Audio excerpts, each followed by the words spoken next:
Let's take us back to a summer day in 1973 in an idyllic beachfront community, Corona del Mar. And this was a place where innocence was prevalent. People trusted everyone. It was a very idyllic place to live until innocence was shattered and a family grieved for years. This is the story of Linda O'Keefe, an 11-year-old little girl whose voice was silenced for 45 years. But ultimately, she helped crack her own cold case.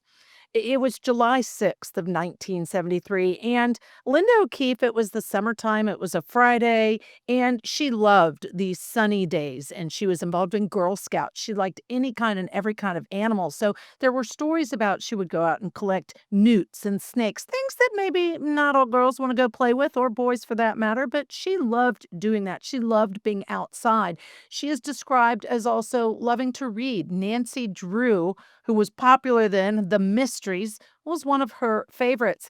She had a father, Richard, who she was very close to, and her mother, Barbara, was an artist and a seamstress. And as a seamstress, she often sewed the clothes for Linda, and that's a detail that later became very important. That morning in the summer, Linda went to summer school. This was at Lincoln Intermediate School, and she usually rode her bike back and forth. It was about a mile from her home to her school, about a mile back, obviously, from the school to the home. And on this particular day, her piano teacher said, I'm going to give you a ride. That's not a problem. So she gives her a ride to summer school. And at the end of summer school, she remembered, I don't have my bike. It's a mile. I don't want to walk. So she used the school office telephone, no cell phones back then, and she called her mother. And her older sister overheard the mother's side of the conversation at their home and could tell that really Linda was begging for a ride home. But Barbara said, listen, I'm too busy with work and you are just going to have to walk home. So apparently, Linda did not want to walk home. She was upset. She was crying. She even was seen sitting on the curb at the school before she finally got up to walk home that mile.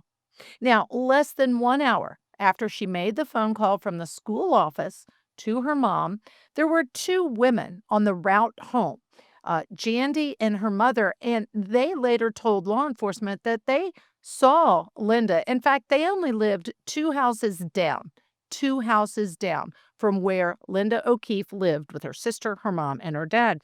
And they saw her right there. They saw her talking to a man in a turquoise van. And they said later that it seemed odd, but they didn't think it was very dangerous. But that was the very last time that Linda O'Keefe was ever seen. The sin, gluttony, one of the seven deadly sins, it is defined as an overindulgence and overconsumption to the point of waste or extravagance. And it is often associated with food, but does not only have to do with food. It can be in other areas like wealth, entertainment, work, and crime. It involves a lack of self control and allowing one's physical appetites to dictate actions instead of being driven by either spiritual principles or reason. This is the why behind the crime, the motive. I'm Ashley Willcott. As a TV anchor, a former judge, a trial attorney, I can tell you almost every single case I've ever seen, there's an intersection between the crime and the motive is one of the seven deadly sins.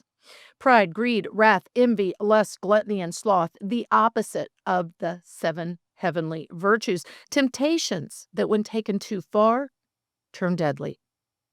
This week, we break down the case of Linda O'Keefe and how forward thinking investigators solved a cold case almost 50 years later, and how the deadly sin of gluttony caught up with a 70-plus-year-old child killer.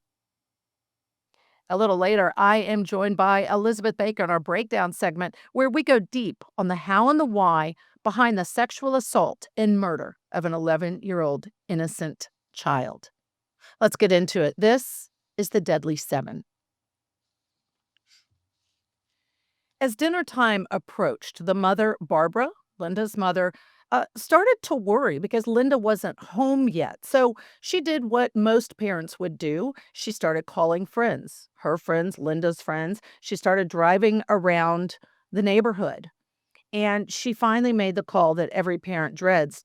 She called the police to report her daughter, her 11-year-old daughter, missing. The police immediately responded. They started an intensive search for Linda, lasting through the night.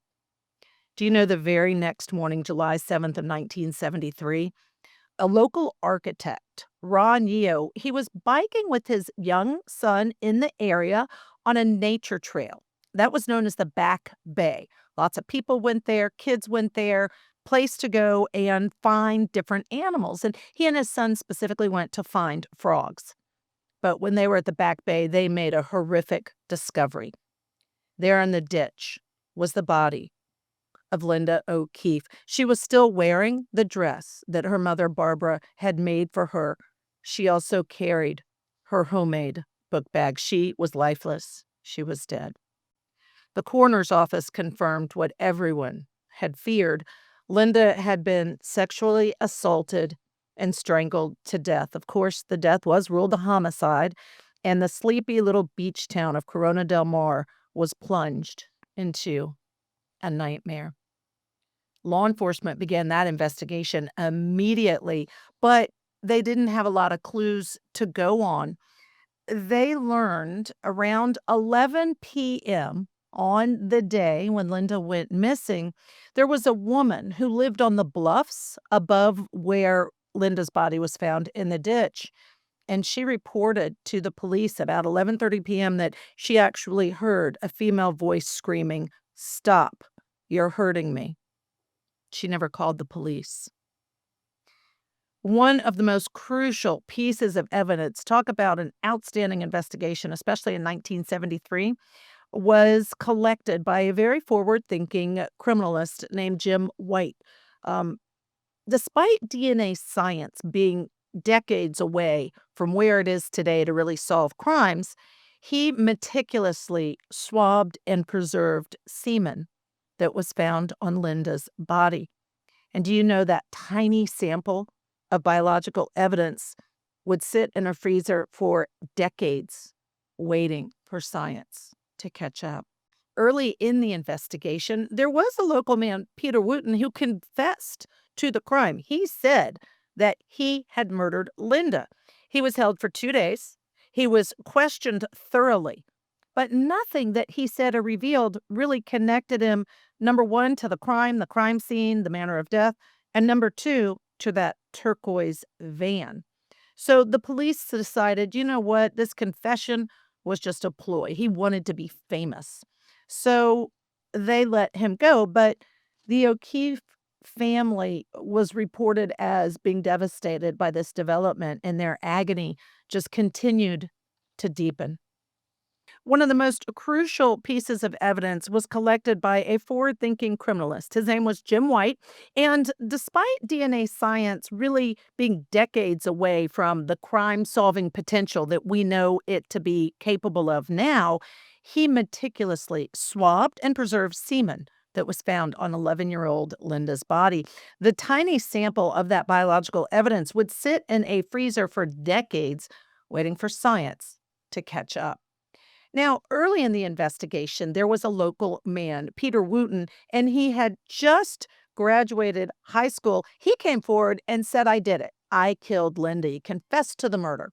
He was immediately arrested. He was detained for 2 days, but law enforcement quickly learned that he did not have any information or details that tied him either to the crime of strangling and assaulting this little girl, and also did not have any information connecting him to the turquoise van. So the police determined that he was simply confessing to be famous. There are reports that the O'Keefe family was devastated by this, that their agony deepened because they, as anyone would, wanted justice for this little girl. Generations of Newport police officers would carry Linda's image on their cold case wall, a constant reminder that they had not yet found justice for her. So, although the case went cold, It was never truly forgotten. This July, it would be 52 years since this murder happened. So in 2017, fast forward, the world had changed dramatically in terms of forensic science and evidence. And so there was a police sergeant, and he decided, I want to try a new approach for this cold case. He was looking into it, and he actually hired a company specializing in the investigative genetic genealogy, and he wanted a DNA snapshot of the suspect based on that preserved sample. Remember the semen that was found on her? She was sexually assaulted as well as strangled. He had a second part to his plan to help solve this cold case. It was groundbreaking at the time, unconventional, unheard of. He wanted to use social media to get the word out about Linda O'Keefe's death and the fact that whoever did it had now been caught. So he decided to do it through Twitter. And again, this was before anyone was talking about any of these kinds of crimes on social media. On July 6th of 2018, exactly 45 years to the day that Linda O'Keefe disappeared, the Newport Beach Police Department launched a series of tweets that captivated the world. Here's an example of one of them. Hi, I'm Linda O'Keefe, or Linda Ann O'Keefe if I'm in trouble with my mom. 45 years ago today, I disappeared from Newport Beach. I was murdered, and my body was found in the back bay. My killer was never found. Today, I'm going to tell you my story. The hashtag Linda story went viral. It was detailing all of the specifics of her last day, her hopes, her innocence, and the chilling moments leading up to her disappearance. It was raw, it was emotional, it was unheard of. The world was watching, and it did bring fresh eyes and really a renewed attention to a case that had been dormant for 45 years. The Twitter campaign is not what led to the arrest of the perpetrator, but it did keep Linda's story alive and in the public. The real breakthrough? Good old-fashioned detective work and cutting-edge science. The genetic sample that he hired a company for to have run, it was a perfect match to a James Allen Neal. This may not surprise you. Of course, he had a criminal history dating back to the 1950s. This crime was in 1973. He'd been in and out of the prison system. He had a documented history of petty crimes, violence, and sexual assault. In fact, in 1966, 7 years before Linda disappeared, he was arrested for delinquency of a minor after he was caught with an underage girl in his vehicle. Detectives, of course, later learned that Linda O'Keefe was not his first victim. He was a known predator. On February 19th of 2019, 45 years, 7 months, and 13 days after Linda O'Keefe vanished, 72-year-old James Allen Neal was arrested in Colorado, where he was living, for her murder. And get this, he was also facing charges for 2 other cases that occurred in the 1990s and the 2000s for sexually assaulting other children. So he's facing all of these charges. There was no doubt, based on the genetic evidence, that this is the man who sexually assaulted and killed Linda O'Keefe. But before he could go to trial, on July 22nd of 2020, he fell ill and died very quickly in custody. Some say that's closure. Others say it is a tragic ending, that he never went to trial for the crimes he committed against multiple victims and the sexual assault and strangling of Linda O'Keefe. Joining me now, criminal defense attorney Elizabeth Baker, and I love it when we were talking about how do we introduce you. I love the different things you said: homicide hack, the queen, bakes, baker, and all of these are perfect for jumping in and talking about a really horrific murder. When I texted you back and forth about kind of the topics and the idea of this podcast and connecting the crime to one of the seven deadly sins, Elizabeth, one of the things that you said was gluttony, homicide. And immediately, like, oh boy, this is good. Tell me what you mean by that. What do you think of with gluttony, homicide? Well, when I was looking at the 7 deadly sins, I was looking at how they were originally defined and how people would have looked at the 7 deadly sins. And obviously greed and lust, those are pretty easy, right? We all understand those. And, probably a lot of people saw the movie 7, so they, took a look at how those homicides happened. But I was thinking about gluttony and, I guess what I texted you is that I equated it somewhat to wealth, too much, like too much of anything. But I was reading up on the history of it, and gluttony actually refers to excessive food intake, meaning we know that's what, being a glutton, that's what it means. But this was equated with horrible sin. It was excess to, too rich of food, too much food.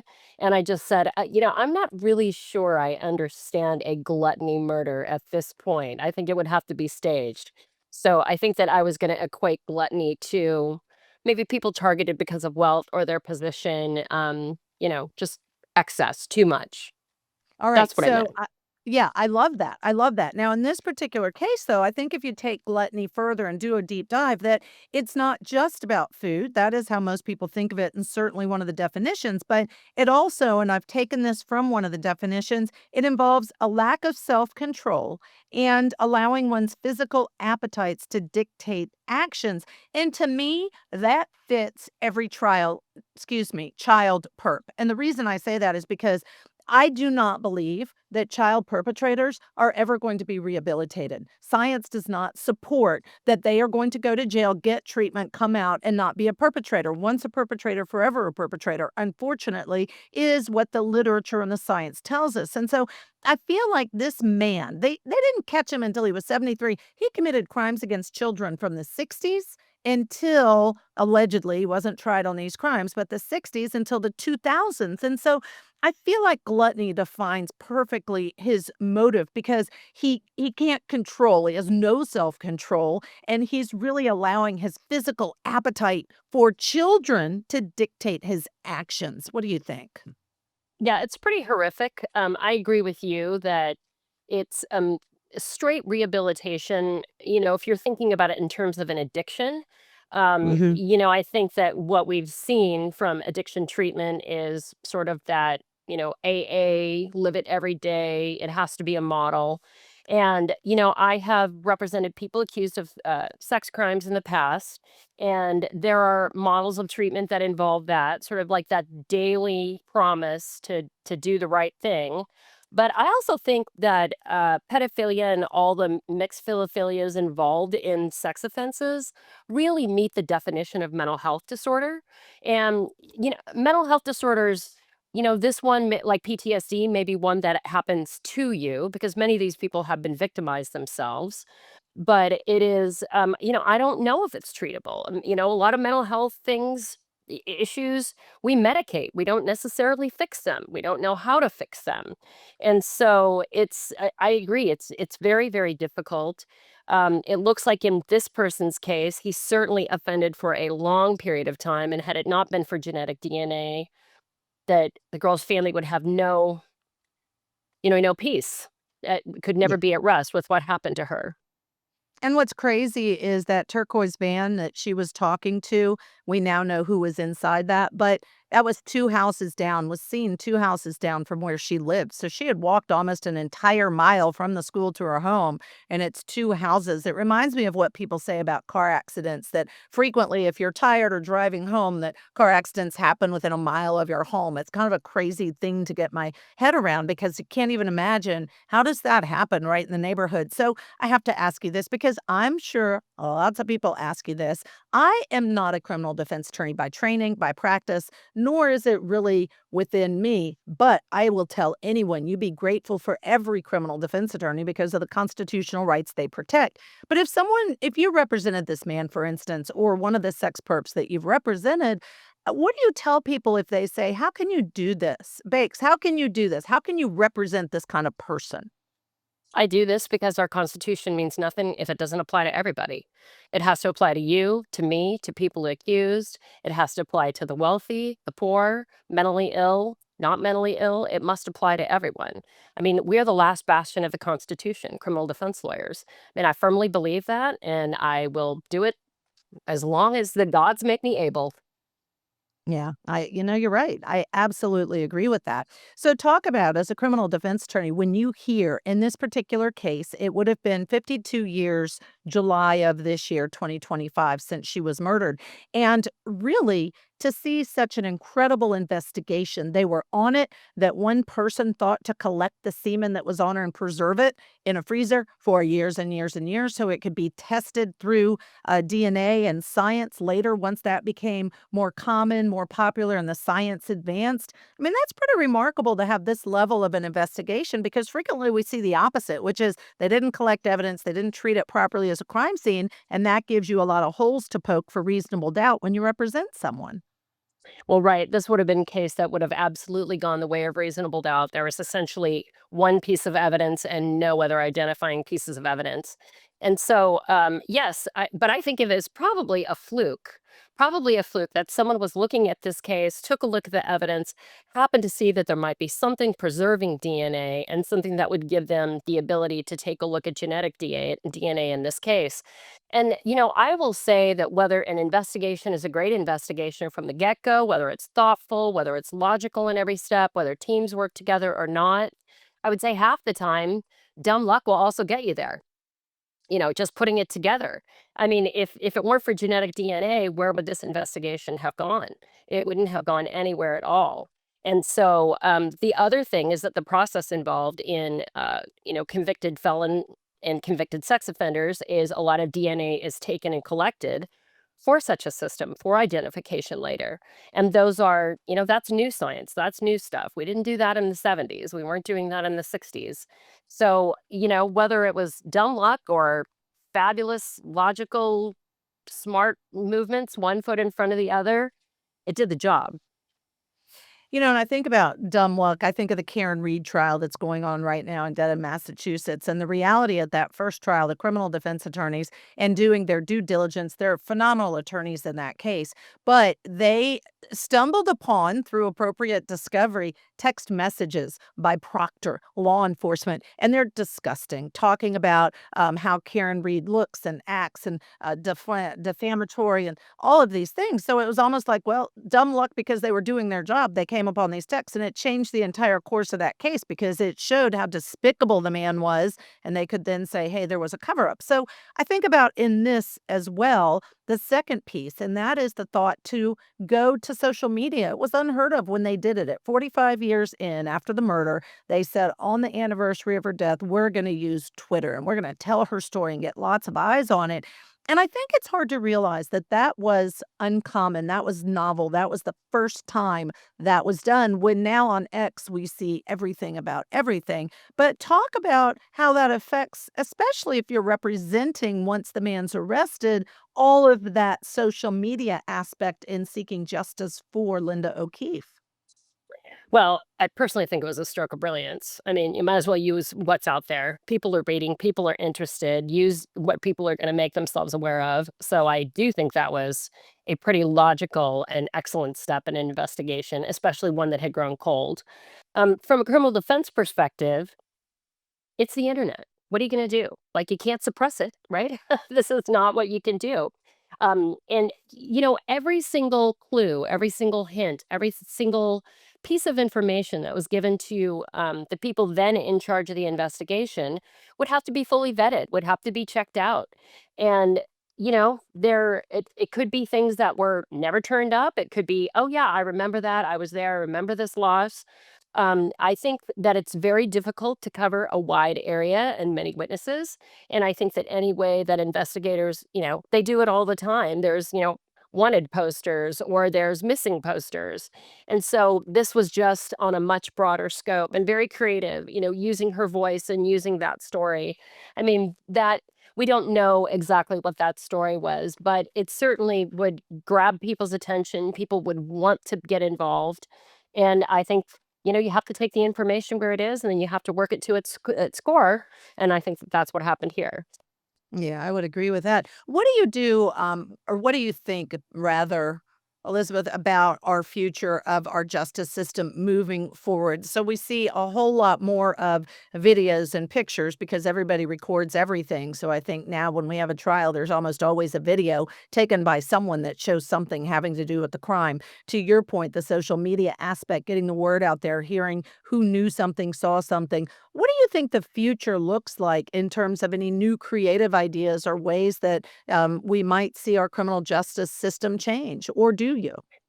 Well, I've seen it change tremendously in the years that I've practiced, and I would say that so much of investigation is not relying on those original pieces, which will eventually get you where you need to go. There is a lot of forensics and science, which is very helpful, but the notion of the interview technique and the interview process, I think, is getting lost in the forensic area involving video surveillance, involving telephone, um, CDR history. And I don't necessarily think it's helpful because these are not necessarily great sciences.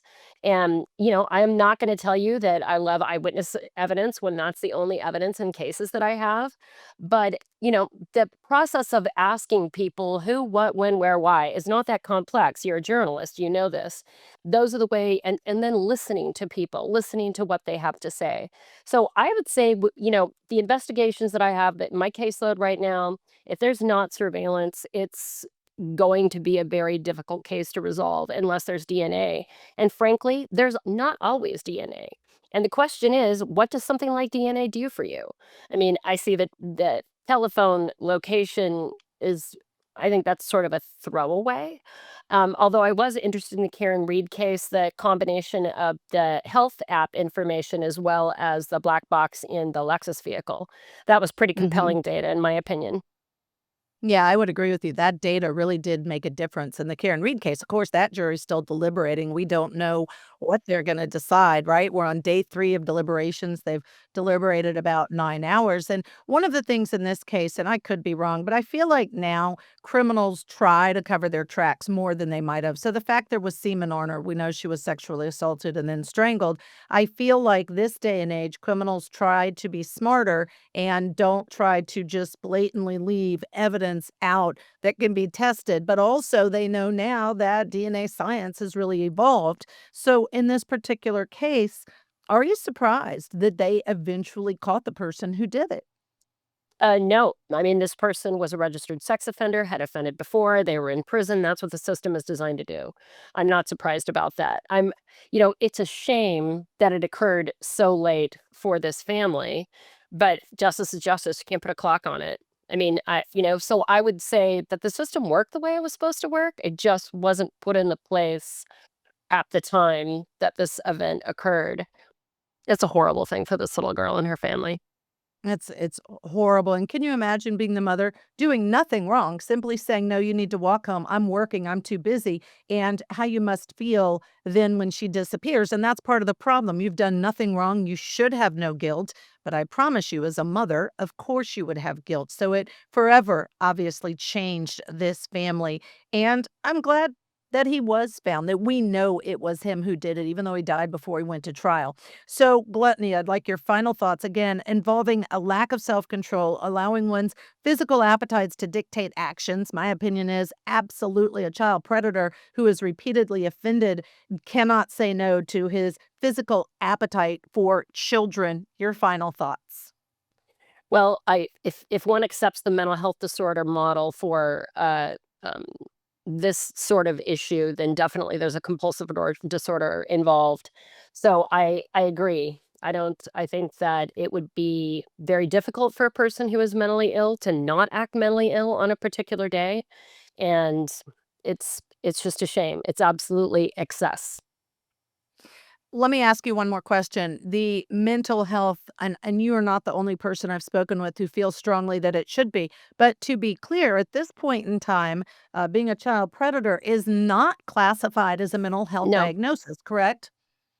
Well, it is a mental health diagnosis for, mental health practitioners, but it's not necessarily a diagnosis which would qualify one for, some sort of mental defect offense. So it's definitely in the mental health area. I mean, I think the DSM 4 2 that's currently out on, and maybe the 5 2, it definitely qualifies a varying degree of sexual issues, mixed philophilias, pedophilia. There's all kinds of different pedophiles, so it's definitely mentally ill, but it's not something that is going to qualify one for a defense, which frankly I think is appropriate. But I Okay. don't think it All goes right. away either, just like mental illness. I don't think you can take a pill for it, and I don't think it goes away. Yeah, I don't think it goes away either. I'm just grateful this No. man was caught. Justice for Linda O'Keefe. Elizabeth Baker, criminal defense attorney, thank you so much for all your great time and expertise today. Thank you.